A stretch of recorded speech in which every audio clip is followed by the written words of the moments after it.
اعوذ باللہ من الشیطان الرجیم بسم اللہ الرحمن الرحیم۔ احمد علیہ السلام سیرت و سوانح، مرتبہ اے ولیم، روزنامہ الفضل انٹرنیشنل، ہفتہ 12 اکتوبر 2024۔ باغ میں ملت کے ہے کوئی گلے راہ نہ کھلا۔ حضرت اقدس مسیح موعود علیہ السلام اس روحانی مقابلے کے چند روز بعد وزیر الدولہ مدیر الملک خلیفہ سید محمد حسن خان صاحب وزیر اعظم پٹیالہ کی درخواست پر جون 1888 میں پٹیالہ تشریف لے گئے۔ خلیفہ صاحب موصوف حضرت اقدس کے خاص عقیدت مندوں میں سے تھے۔ جب براہین احمدیہ شائع ہوئی تو وہ دل و جان سے آپ کے گرویدہ ہو گئے اور اس کی اشاعت میں نمایاں حصہ لیا۔ نمبر 5، محترم خلیفہ سید محمد حسن خان صاحب بہادر وزیر اعظم دستور معظم ریاست پٹیالہ گزشتہ سے پیوستہ 1884 میں حضرت اقدس علیہ السلام سنور تشریف لے گئے تو وہاں سے خلیفہ صاحب کے پرزور اصرار پر پٹیالہ بھی تشریف لے گئے۔ اس سفر کی تفصیلات تاریخ احمدیت میں اس طرح ملتی ہیں۔ 1884 میں حضرت نے امبالہ چھاونی کا سفر اختیار فرمایا، جہاں آپ کے خسر حضرت میر ناصر نواب صاحب مقیم تھے۔ سنور کے مخلصین کو معلوم ہوا تو انہوں نے حضور کی خدمت میں غلام قادر صاحب ولد اللہ بخش، عبد الرحمن صاحب ولد اللہ بخش اور منشی عبداللہ صاحب سنوری پر مشتمل ایک وفد بھجوایا تا حضور کو سنور تشریف لانے کی دعوت دیں۔ چنانچہ منشی عبداللہ صاحب سنوری کی درخواست پر حضور واپسی کے وقت سنور تشریف لے گئے۔ راستہ میں پٹیالہ میں بھی مختصر سا قیام فرمایا۔ آپ پٹیالہ اسٹیشن پر پہنچے تو بے شمار لوگ آپ کی زیارت کے لیے موجود تھے۔ وزیر الدولہ مدیر الملک خلیفہ سید محمد حسن صاحب خان بہادر CIE وزیر اعظم پٹیالہ نے، جو آپ کے خاص ارادت مندوں میں سے تھے، آپ کو شاہی بگی میں بٹھایا اور اپنی کوٹھی میں لے گئے۔ حضرت اقدس نے پٹیالہ کے مسلمانوں سے خطاب کرتے ہوئے ایک مختصر تقریر بھی فرمائی اور کہا کہ یہ تمہارے وزیر شیعہ نہیں ہیں، اہل سنت والجماعت میں سے ہیں۔ ان کے لیے تم بھی دعا کرو، میں بھی دعا کرتا ہوں کہ اللہ تعالیٰ ان کا خاتمہ بالخیر کرے۔ اس کے بعد حضرت نے حاضرین سمیت ہاتھ اٹھا کر دعا فرمائی اور بگی پر سوار ہو کر سنور تشریف لے گئے۔ دوپہر کا کھانا تناول فرمانے کے بعد ظہر و عصر کی نمازوں کے لیے مسجد شیخانہ گئے۔ خدام نے حضرت اقدس سے بار بار عرض کیا کہ آپ نماز پڑھائیں، مگر آپ نے یہی جواب دیا کہ اس مسجد کا امام جماعت کرائے۔ آخر کار حد درجہ اصرار ہوا تو پھر آپ ہی نے نماز پڑھائی۔ حضرت اقدس نے منشی عبداللہ صاحب سنوری کے گھر کو بھی اپنے قدم مبارک سے برکت بخشی۔ اس وقت منشی صاحب کے داماد محمد بخش صاحب بقید حیات تھے۔ انہیں حضرت اقدس سے مصافحہ کا شرف بھی حاصل ہوا۔ بعد ازاں پٹیالہ سے ہوتے ہوئے واپس امبالہ چھاونی روانہ ہو گئے۔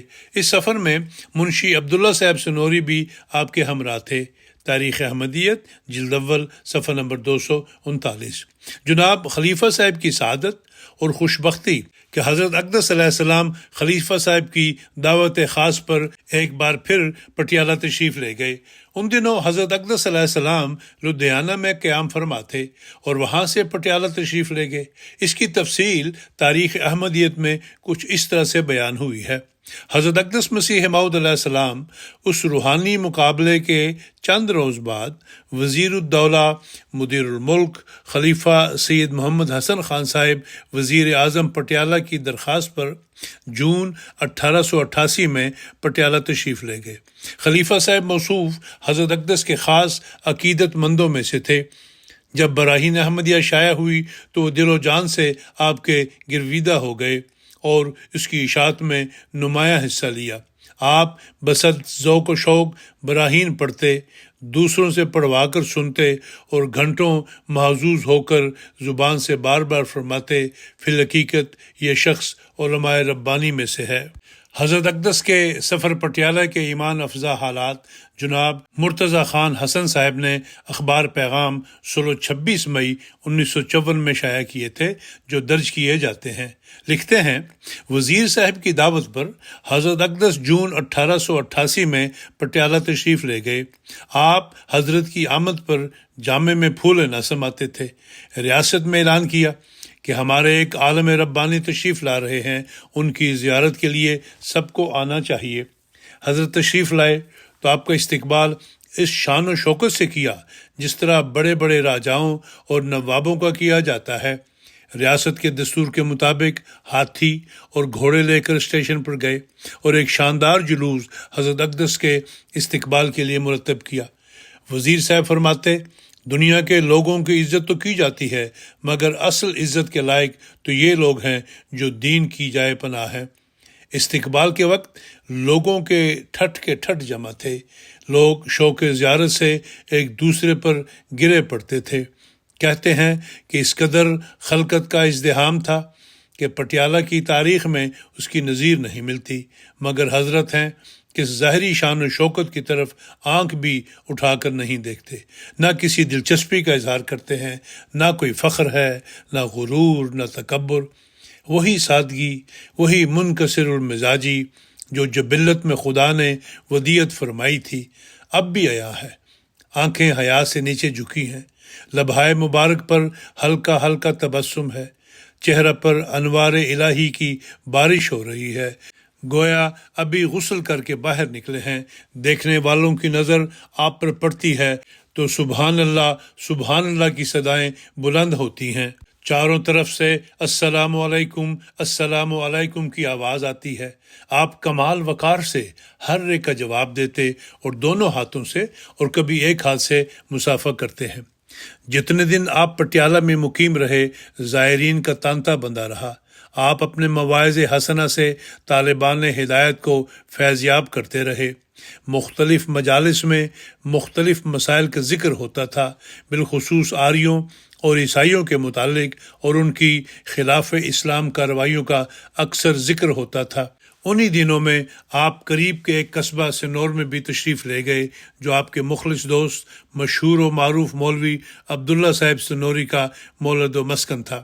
یہ حضرت کے اخلاق کریمانہ کے تقاضے سے تھا کہ آپ ایک بڑے آدمی کی دعوت پر پٹیالہ گئے تو اپنے ایک غریب دوست کو بھی، جس کی دنیاوی حیثیت پٹواری سے زیادہ نہ تھی، اپنے قدوم میمنت لزوم سے نوازا۔ جو شخص شاہی مہمان ہو اور جس کا اس قدر تجھ و احتشام سے استقبال کیا گیا ہو، اس کا ایک غریب شخص کے گھر پر چلے جانے میں آر نہ سمجھنا فی الحقیقت اس امر کی دلیل ہے کہ یہ شخص اخلاص کا بے انتہا قدردان ہے۔ حضرت اقدس کا اصول تھا کہ اپنے مخلص دوستوں کی خواہ وہ دنیاوی حیثیت میں کتنے ہی ادنا ہوں، بے پناہ عزت اور محبت کرتے تھے۔ آپ فرمایا کرتے تھے، قدیمان نے خود را بی فضائے قدر۔ حضرت والا مولانا محمد عبداللہ خان صاحب مرحوم و مغفور ان دنوں پٹیالہ میں ہی تھے، چنانچہ سب سے پہلی دفعہ آپ کو اس جگہ حضرت اقدس سے ملاقات کا شرف حاصل ہوا۔ آپ نے اس ملاقات کا اپنی خود نوشت سوانح حیات میں جو فارسی میں ہے ذکر فرمایا ہے۔ یہ 13 جون 1888 کی تحریر ہے۔ حضرت اقدس کی کتاب براہین احمدیہ اور آپ کے چیلنج کا جو اس کتاب میں مخالفین اسلام کے نام ہے، مفصل ذکر کرتے ہوئے آخر میں تحریر فرماتے ہیں، 13 جون 1888 چون به قصبه سنور که متصل پٹیالہ است تشریف آوردن مشرف به زیارت گشتم. میان قد گندمگو کشاد پیشانی ریش مخضب به خضاب عمر قریب 40 سال داشتن. سلام گفته مسافه کرده. به نشستم خلقی به زیارت اینان گرد آمده بود.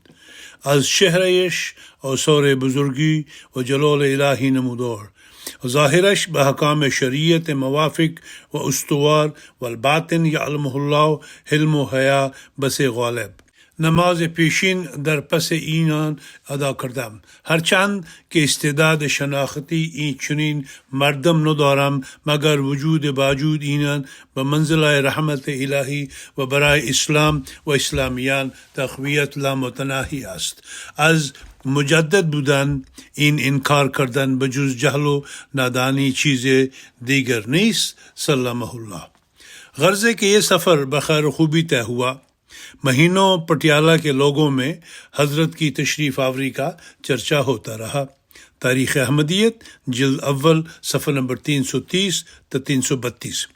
اس سفر میں واپسی پر حضور علیہ السلام کو ایک الہام کے مطابق کچھ حرج اور تکلیف کا بھی سامنا کرنا پڑا، جو بطور پیشگوئی پہلے سے آپ کو بتا دیا گیا تھا.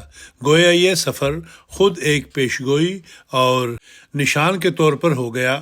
اس کا ذکر کرتے ہوئے فرماتے ہیں، ایک دفعہ مجھے لدھیانہ سے پٹیالہ جانے کا اتفاق ہوا اور میرے ساتھ وہی شیخ حامد علی اور دوسرا شخص فتح خان نام ساکن ایک گاؤں متصل ٹانڈا ضلع ہوشیارپور کا، اور تیسرا شخص عبد الرحیم نام ساکن امبالہ چھاونی تھا، اور بعض اور بھی تھے جو یاد نہیں رہے. جس صبح ہم نے ریل پر سوار ہونا تھا، مجھے الہام کے ذریعے سے بتایا گیا تھا کہ اس سفر میں کچھ نقصان ہوگا اور کچھ حرج بھی. میں نے اپنے ان تمام ہمراہیوں کو کہا کہ نماز پڑھ کر دعا کر لو، کیونکہ مجھے یہ الہام ہوا ہے. چنانچہ سب نے دعا کی اور پھر ہم ریل پر سوار ہو کر ہر ایک طور کی عافیت سے پٹیالہ میں پہنچ گئے. جب ہم اسٹیشن پر پہنچے تو وزیر اعظم ریاست کا خلیفہ محمد حسن ماں اپنے تمام ارکان ریاست کے، جو شاید 18 گاڑیوں پر سوار ہوں گے، پیشوائی کے لیے موجود دیکھے، اور جب آگے بڑھے تو شاید 7,000 کے قریب دوسرے عام و خاص شہر کے رہنے والے ملاقات کے لیے موجود تھے. اس حد تک تو خیر گزری، نہ کوئی نقصان ہوا اور نہ کوئی حرج. لیکن جب واپس آنے کا ارادہ ہوا تو وہی وزیر صاحب ماں اپنے بھائی سید محمد حسین صاحب کے، جو شاید ان دنوں میں ممبر کونسل ہیں، مجھے ریل پر سوار کرانے کے لیے اسٹیشن پر میرے ہمراہ گئے، اور ان کے ساتھ نواب علی محمد خان صاحب مرحوم ججر والے بھی تھے. جب ہم اسٹیشن پر پہنچے تو ریل کے چلنے میں کچھ دیر تھی. میں نے ارادہ کیا کہ عصر کی نماز یہیں پڑھ لوں، اس لیے میں نے چوغا اتار کر وضو کرنا چاہا اور چوغا وزیر صاحب کے ایک ملازم کو پکڑا دیا اور پھر چوغا پہن کر نماز پڑھ لی. اور اس چوغا میں زیادہ راہ کے طور پر کچھ روپے تھے اور اسی میں ریل کا کرایہ بھی دینا تھا. جب ٹکٹ لینے کا وقت آیا تو میں نے جیب میں ہاتھ ڈالا کہ تا ٹکٹ کے لیے روپیہ دوں، تو معلوم ہوا کہ وہ رومال جس میں روپیہ تھا گم ہو گیا. معلوم ہوتا ہے کہ چوغا اتارنے کے وقت کہیں گر پڑا، مگر مجھے بجائے غم کی خوشی ہوئی کہ ایک حصہ پیشگوئی کا پورا ہو گیا. پھر ہم ٹکٹ کا انتظام کر کے ریل پر سوار ہو گئے. جب ہم دوراہا کے اسٹیشن پر پہنچے تو شاید اس وقت 10 بجے رات کا وقت تھا اور وہاں صرف 5 منٹ کے لیے ریل ٹھہرتی تھی. میرے ایک ہمراہی شیخ عبد الرحیم نے ایک انگریز سے پوچھا کہ کیا لدھیانہ آ گیا؟ اس نے شرارت سے یا کسی اپنی خود غرضی سے جواب دیا کہ ہاں آ گیا. تب ہم ماں اپنے تمام اسباب کے جلد اتر آئے. اتنے میں ریل روانہ ہو گئی. اترنے کے ساتھ ہی ایک ویرانہ سا اسٹیشن دیکھ کر پتہ لگ گیا کہ ہمیں دھوکہ دیا گیا. وہ ایسا ویرانہ اسٹیشن تھا کہ بیٹھنے کے لیے چارپائی بھی نہیں ملتی تھی اور نہ روٹی کا سامان ہو سکتا تھا. مگر اس امر کے خیال سے کہ اس ہرجہ کے پیش آنے سے دوسرا حصہ پیشگوئی کا بھی پورا ہو گیا، اس قدر مجھے خوشی ہوئی کہ گویا اس مقام میں کسی نے ہمیں بھاری دعوت دی اور گویا ہر ایک قسم کا خوش مزہ کھانا ہمیں مل گیا. بعد اس کے اسٹیشن ماسٹر اپنے کمرہ سے نکلا. اس نے افسوس کیا کہ کسی نے ناحق شرارت سے آپ کو حرج پہنچایا اور کہا کہ آدھی رات کو ایک مال گاڑی آئے گی، اگر گنجائش ہوئی تو میں اس میں بٹھا دوں گا. تب اس نے اس امر کے دریافت کے لیے تار دی اور جواب آیا گنجائش ہے. تب ہم آدھی رات کو سوار ہو کر لدھیانہ میں پہنچ گئے. گویا یہ سفر اسی پیش گوئی کے لیے تھا۔ حقیقت الوحی صفحہ نمبر 244 245، روحانی خزائن جلد 22 صفحہ نمبر 256 257۔ اللہ تعالیٰ کے بعض کام بھی عجیب ہوتے ہیں، دلوں کو تسلی اور حوصلہ دینے والے۔ خاکسار اور اس کام میں خاکسار کے بعض رفقا ایک بار اظہار تشکر کرتے ہوئے ذکر کر رہے تھے کہ جب سے حضرت اقدس علیہ الصلوۃ والسلام کی سیرت و سوانح پر یہ کام شروع کیا ہے تو بہت سارے کام اور تاریخ کے حصہ جو پردہ اخفاء میں تھے وہ اللہ کے فضل و کرم سے معمولی سی محنت اور کوشش سے سامنے آتے چلے جاتے ہیں۔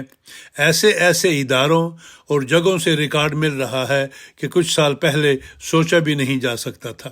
پرانے لوگوں اور خاندانوں کی تلاش میں نکلے تو لالا بھیم سنگھ کی فیملی کے افراد سے رابطہ ہو گیا۔ محترم شیخ علی احمد صاحب جو کہ حضور کے مقدمات میں ایک وکیل کے طور پر پیش ہوتے رہے، ان کے خاندان کے افراد سے ملاقات ہو گئی۔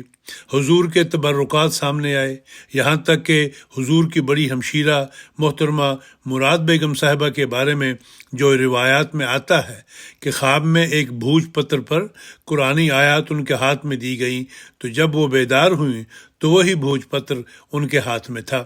یہ بھوج پتر 11 اپریل 2015 کو محترم سید میر محمود احمد ناصر صاحب کی خاص شفقت اور عنایت سے دیکھنے کا موقع مل گیا۔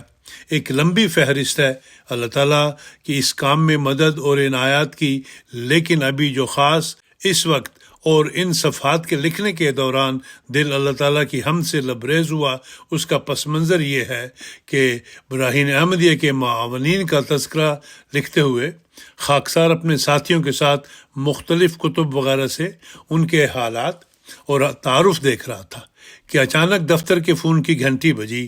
فون اٹھانے پر دوسری طرف سے خاکسار کا نام لے کر پوچھا گیا کہ کیا آپ بات کر رہے ہیں؟